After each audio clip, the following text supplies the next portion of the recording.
people who are following now. I think I've gotten into their heads what I'm trying to say and what I'm trying to do. And I'm going to talk slow. I want you to get your pencil now. And I want you to write down the Esquire magazine of this month. And I want you to buy it or borrow it or sit with a group and hold it and read it. And I'm going to talk a little bit about that article because Ed Sanders came out with a book which I bought this week, the same author who wrote the article in Esquire. And it's called The Family. And I made the statement that the Manson people, Tex Watson, were agent provocateurs. We defined that word on our last program. They were people dressed up in costumes of supposedly to be hippies because they used drugs, because they were free with their sex, and had beards. They were supposed to be hippies. They were racist. They were Nazis. They were anti-black. They had no part of the flower scene or the hippie scene at all except to take on all the outward role. They were products of Manson, of our prison system, I said before, and what is worse is that Charles Watson is the product of a Puritan ethic, a repressed, acceptable member of our society, and in order to justify his slaughters, we put him with all the garb, put him in a bus and called it a hippie massacre. Now, when you take your Esquire article and you hold it, and people will have to bear with me who didn't hear the program last week, some of it, I want you to read Ed Saunders tells you in his article that Charlie Manson was at Esalen and Big Sur and went back that day to the ranch and said to the three girls, get your knife, he said to Linda and Sue, and he said, get your knife, get your change of costume, and go out and do your thing. And leave a sign and be witchy. He gives them instructions to be witchy and go out and they went out that evening, and supposedly, according to Ed Saunders, the three girls and Charles Watson went out and went to the home of Sharon Tate and did their massacre.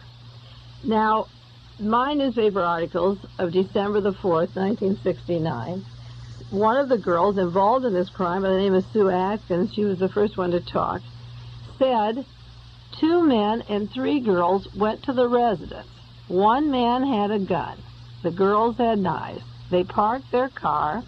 They were dressed in black clothing. A man with wire cutters went up the pole outside and cut the wires.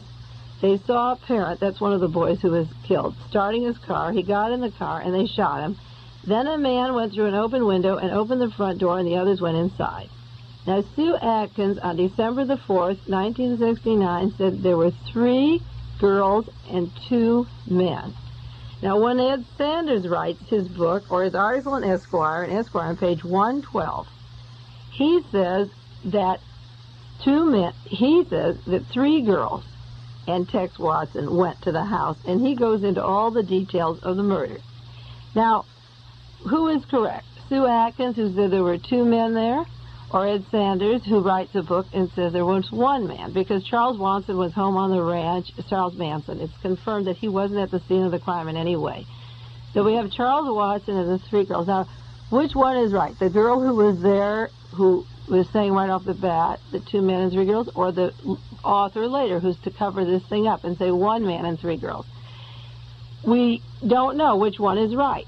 But in his own book, Ed Sanders describes, and in Esquire magazine on page 112, he describes a lengthy thing of how the crimes were committed, who was stabbed, where the bodies were placed.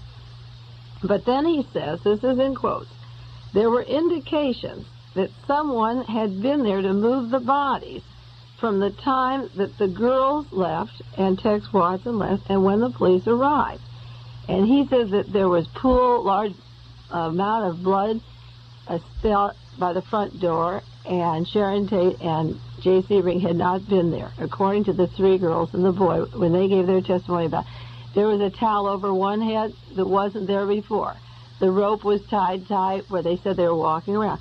So Ed Sanders, in writing his book, notices that there are discrepancies and comes to the absolute positive conclusion, in quotes, there's indications that someone had been there to move those bodies from the time and the girls and Tex left, and from the time the police arrived, based upon the length of the ropes, the towels on the face, the pools of blood by the door. Now, I come to the conclusion that he says there was another person there. I say there was another person there. I say the Los Angeles police didn't look for that other person, and they wanted in advance to say that Manson masterminded this case. So even though he was home, they had decided, like with Lee Harvey Oswald and James Ray and Sirhan Sirhan, that Charlie Manson was going to take this rap. And the police evidence indicated, and the author indicate themselves, that someone had been in on that massacre after the others had cleared out. Sue Atkins said there were two men. Therefore, the Los Angeles Police Department has not looked for that other man at all. Now, that's the way I do my research. If she said there were two men and the trial comes and only one is tried, where is the other person? Now, we talked last week about Charlie Manson and his money and his trip. And those of you who heard it, I questioned where was he getting all of his money. When the Esquire article came out the day after I did my broadcast, it tells how Manson was in jail for 6 years and 9 months. And he walked out of there March 21st, 1969 with $35, a suitcase of clothes, and 32 years old, within 72 hours, and holding a guitar. Using mysticism and the guru babble, he descended upon Haight-Ashbury. Now, I'm reading you from Esquire. In the early months, he went north to Washington State to find his mother. Another time, he went east to West Virginia. And it was in Sacramento that Manson seems to have bought an old yellow school bus large enough to hold his growing youth pack. In October '67, at the Chevron station in Sacramento, they got a new battery for $39, tires for $216. They moved the seats, created a living area. As time oozed by, they put on in an icebox, a stereo set, floating coffee table suspended by wires and pillows. They painted the bus black, and then the entire family hit the road and took a swing into the Mojave Desert, back to L.A., through Arizona, New Mexico, Texas, deep into the South, Mississippi, and Alabama. Now, last week we talked about Muscle Shoals, Alabama, and we talked about Texas, and we talked about where were they getting the money, who was paying for this bus. You see, as we talked last week, I was bringing up the question of where did the credit cards come from, where did the master charges come from. If we have time later, I'm going to read more of the goodies they bought, like they had a stock of 100 gallons of gasoline and parachute covers and automobiles and material possessions and cameras from NBC, and they were shooting thousands of feet of film and sending porny movies to New York to be packaged and sold. Who was processing them? Who was developing them, editing them? This was a total military operation, and I think that you taxpayers were paying for this trip, this bus trip.